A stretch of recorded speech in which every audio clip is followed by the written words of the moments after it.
This is Rosen Institute's Your Law Firm, where Ned Days and Lee Rosen cover management, marketing, finance, and new technologies for building the practice you deserve. Rosen Institute members received this episode early, as well as exclusive segments on doubling down on a marketing tactic and an answer to a member question about what an average day should look like for an owner/operator instead of a full-time litigator. Get access to everything you're missing at roseninstitute.com/join. Here's Ned Days. It's time for your tech tip. I try not to dive too much into current events with these, but there was a story you may have seen that was too good to pass up. This was in Mississippi. A lawyer was suing the city of Aberdeen over unpaid legal fees. He hired counsel to represent him. The city had counsel representing it. Both sides used AI for research and drafting and filed documents with the court containing hallucinated case law as citations. Now, one of the attorneys for the lawyer seeking unpaid fees said she was completely unaware that AI could hallucinate case law. She said she was unaware what that even meant. Not the excuse I would have picked, but A for effort. But an attorney for the city said, so what if the cases weren't real? The underlying legal principles were still correct. So no harm, no foul, right? Very bold. I like it.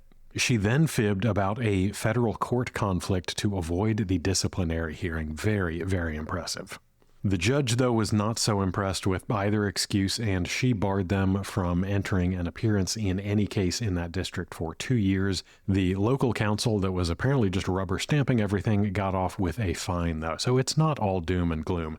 You may have seen meme videos on social media where somebody has two phones using an AI app in voice mode, talking to one another and exchanging platitudes in a conversation that makes you wonder if maybe Ted Kaczynski was onto something. But we have reached the point where cases being argued in front of a judge aren't looking all that different. In fact, we have probably been there for quite a while. This is just one of the more high-profile incidents of it getting found out.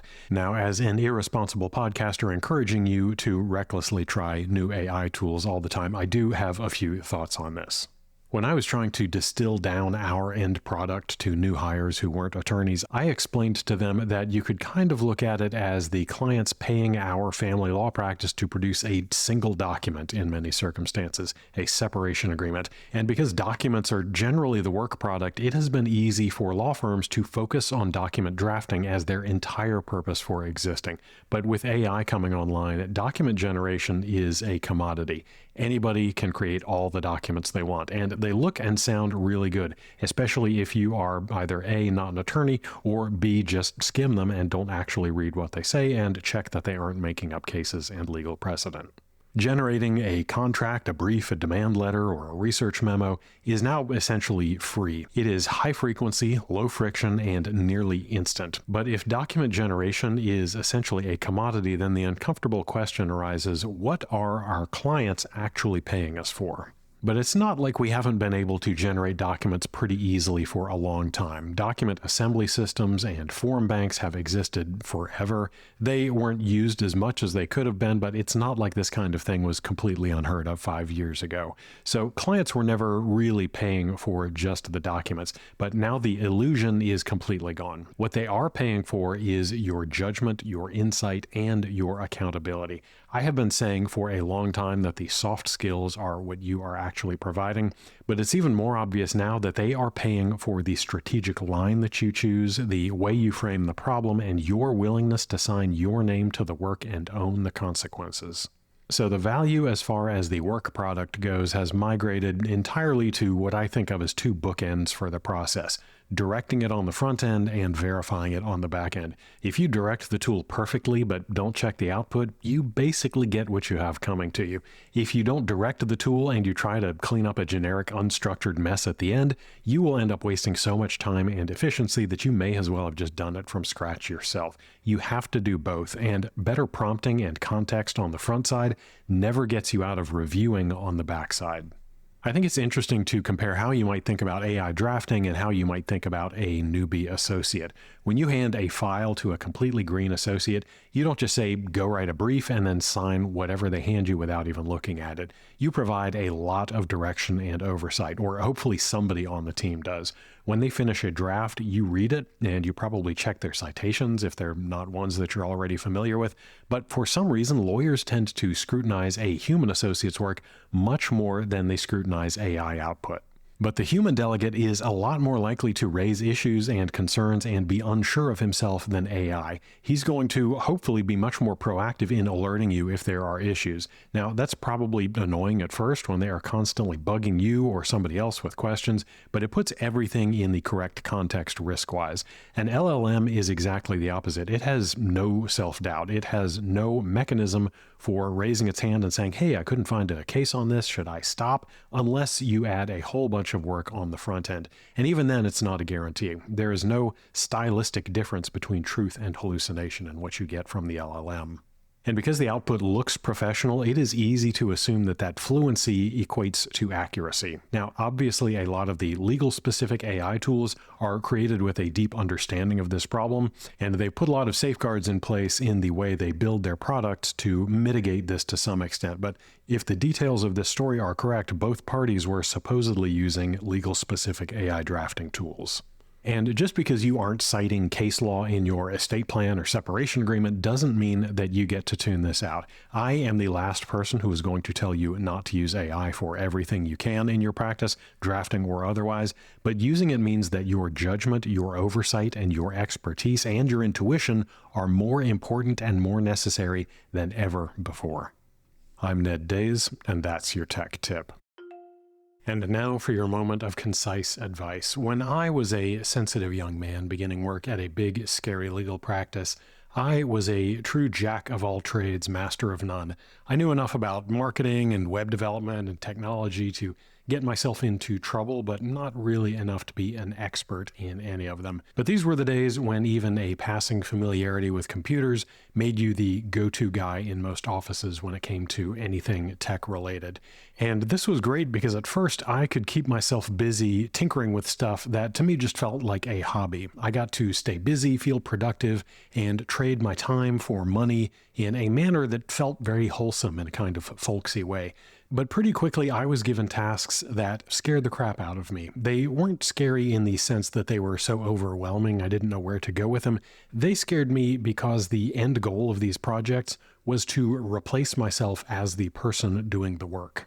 A big part of my job was figuring out how to build a system or hire a contractor or streamline something in such a way that what I was doing manually with my hours for which the firm was paying me would go away. Now, in my head, the only value I provided was sitting at the desk and pushing the button. If I automated pushing the button or found somebody to push the button for pennies on a dollar or changed things around so that the button simply no longer needed to be pushed, the obvious question in my mind was, well, what exactly am I going to do? Now, as I came to realize, there is a huge amount of value in being able to replace yourself, in being able to get rid of the work in a way that frees you up for bigger, more important, more complex, and more challenging tasks. And every time I did replace myself, the next project was exponentially more valuable to the practice. But it took me a long time to come to terms with that. Now, as the firm owner, you probably don't suffer from this mental hang-up. You may, but it's probably not to the same extent. I do know plenty of firm owners and attorneys who hang on to work that they should have delegated or automated for years and years. There's some pang of feeling like being busy means that they are being productive. There is some identity crisis that happens when lawyers step back from the law and into the manager role where they feel like they are losing part of themselves or their importance or their status.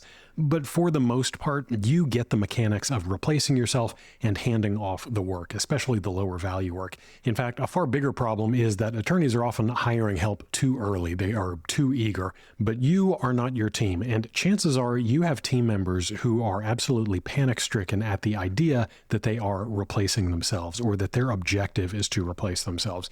This is not unfounded, of course, and with headlines about AI replacing all of us in every news source every 15 minutes, people are probably even a little more keenly sensitive now to the threat of being replaced. And you see this manifest itself in a few ways. The work expands to fill the time allotted, and any new imposition on that time feels like an assault. There is hesitance around any new systems or new approaches and new technologies. Oh, I can do it faster the old way. Oh, I can just copy and paste and get the same result. Oh, this just doesn't work. And heaven forbid you move toward changing up somebody's role, asking them to reinvent or automate or systematize something that they are doing manually at the moment. Maybe they won't say it to your face, but they are flipping out and sometimes subconsciously sabotaging progress, because if they aren't stuffing the envelope or pushing the button, well, then what purpose do they have? Now, there is a degree to which the only cure for this thought pattern is successfully replacing part of their work, not being fired, and being given something else to figure out, to systematize or to hand off. But there are two other strategies that will help get buy-in instead of making them panic and put up unnecessary roadblocks. The first is to frame this kind of growth as a promotion right from the outset. The truth is that the work never disappears. It just needs a new and different level of management and oversight. They need to understand that you have bigger plans for them, but those can't happen until they figure out a way to minimize the time required for all of the stuff that is chewing up their day right now. Instead of being the machine, they become the owner of the machine that they built to replace themselves. They take on management responsibility for the tool or the contractor or the workflow. They are building their own team, even if that team is just a software suite or a group of automations in the practice management system. And the second is to stop rewarding busyness and start rewarding results. I know that you probably don't think you do this, but we all have that visceral reaction when somebody we are paying for work seems like they are just twiddling their thumbs. Most firms quietly hand out praise and security for looking slammed, which trains your team to protect their busy work. If you can reward them for making work disappear, you are going to incentivize what actually builds a better practice. That's your moment of concise advice. Wrapping up from Jacksonville, thank you for joining us today. Never forget that what you are doing is important work. Small, consistent steps focusing on marketing, management, and technology are how we build better firms. And you are 1 week closer to the practice you deserve. Until next time, I'm Ned Days. Thanks for listening to Your Law Firm. Subscribe to the Friday File at roseninstitute.com and join thousands of other lawyers who are working on instead of in their businesses. You'll find safe, successful, actionable approaches for transforming your practice. Join us today at roseninstitute.com.